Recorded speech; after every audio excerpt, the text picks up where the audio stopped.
Hey, welcome World Entertainment. We have an interesting story starting to do the rounds regarding Supergirl. That the movie is now being called a pricey risk, and that Warner Brothers is getting nervous about this movie. Now, look, this is all a rumor, so we'll take it with a grain of salt, but it comes from Puck News. But they're basically saying that there's red flags within the company about this movie, that they think it's a big risk to take with it. Funny thing is, though, they're saying that pricey risk, although they're trying to say they spent way less than they spent on Superman with this movie.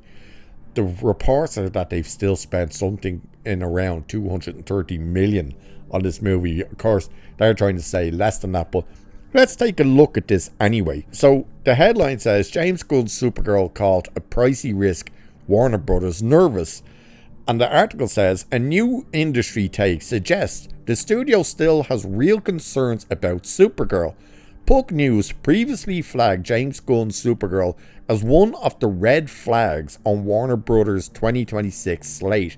Now, the same outlet is escalating that view, describing the DCU movie as one of the studio's pricey risks.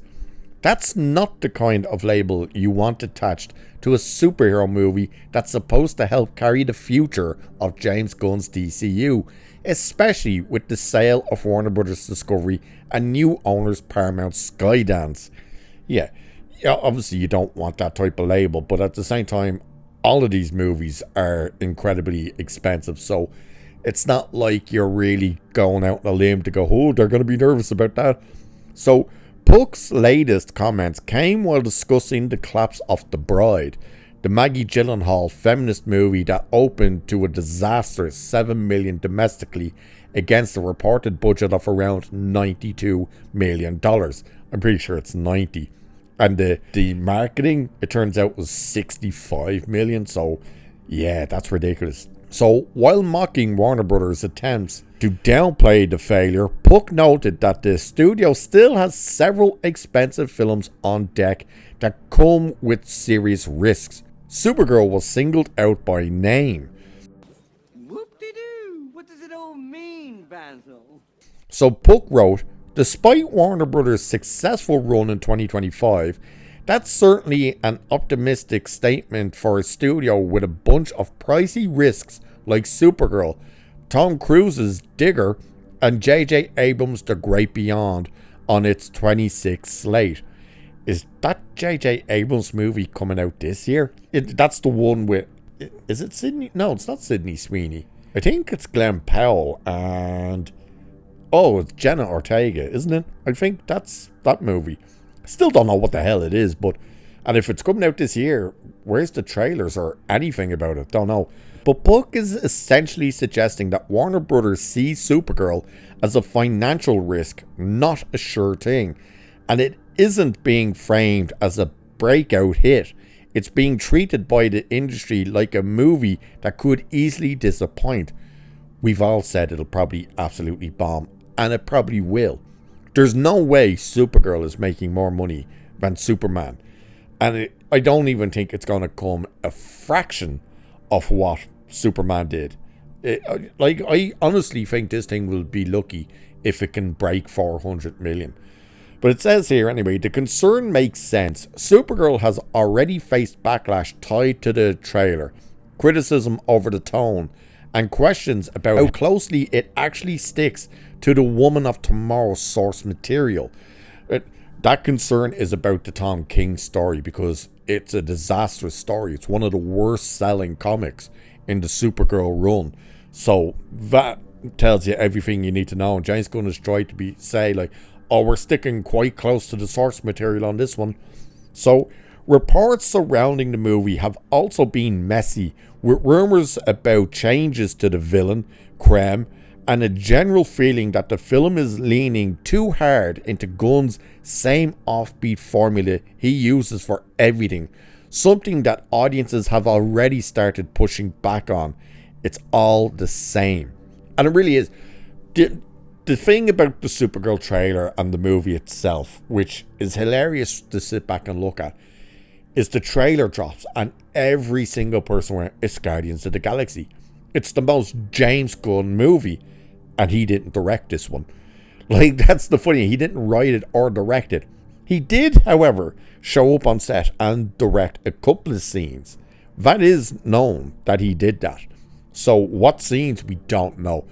But it's just funny that the movie that really was the first one in his DCU that someone else did looks the most like a movie that he would have made.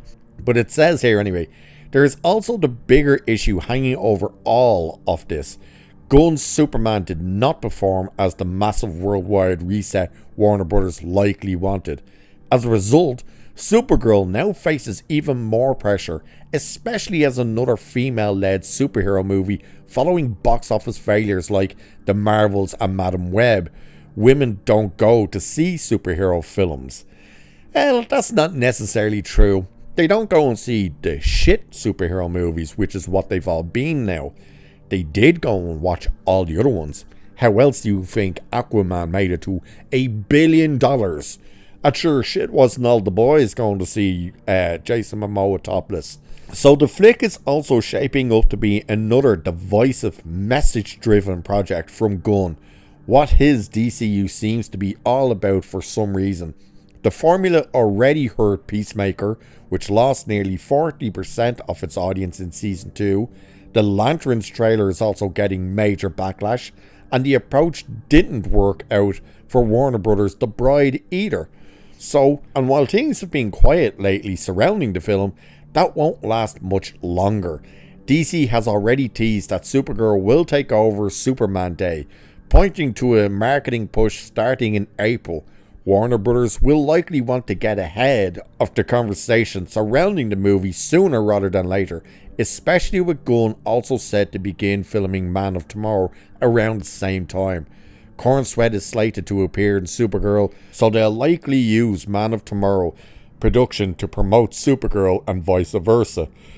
The problem is that if the buzz stays weak or the reaction turns negative again, the studio could end up pouring more attention onto a movie the industry is already describing as risky. Supergirl could crash on the launch pad before she ever takes off.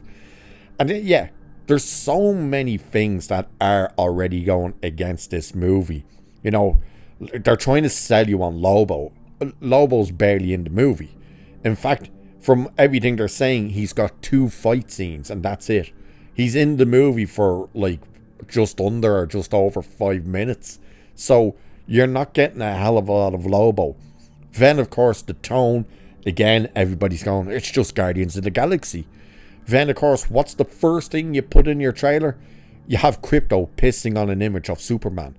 And all the people going, oh, it's only a joke, like, get over it, blah, blah, blah. It's like, no. They specifically decided to make a CGI dog that's 100% CGI have his CGI piss on the image of Superman. So they had to go and create that entire scene, and they purposely did it. That's more than just a joke. That is an indication of what they really feel about Superman. So go away with your, get over it, it's just a joke. It wasn't just a joke. The fact that you're pushing all of this stuff, then you have her being this drunken mess, and of course the fact that it is a Tom King story and that he's involved with it. This thing has a massive uphill battle. It did from day one. As soon as they said Tom King's Woman of Tomorrow is the story they're going with, this thing was probably DOA. And now, of course, they have that problem of how do they convince people this movie's worth going to see, because they couldn't convince enough people to go and make Superman a massive hit. You know, don't forget, they sat there trying to peddle the whole thing over and over and over again. It did better than Man of Steel. No, it didn't. As soon as you adjust for inflation, which they always fail to do, it got destroyed by Man of Steel. So this thing needs to come out the gates hard. Problem is, I just don't see the interest for this movie there. And then the follow-up to this on the big screen is Clayface. Yeah, that I think is the bigger risk than what Supergirl will be. But of course, they've said they've spent only in and around 40 million on Clayface. I doubt it. they probably spent a bit more, but we'll have to wait and see what the reaction to at least the next trailer for this, which must be coming soon. So we'll wait and see. But what do you guys think? Do you think it is a big risk? Do you think Warner Brothers are concerned about this movie? And what numbers do you think this movie will manage to pull in? Do let me know. And with that, shall leave it there for this one. Do like, share, subscribe, hit that hype button, all that good stuff. Cheers. I'll catch you in the next one.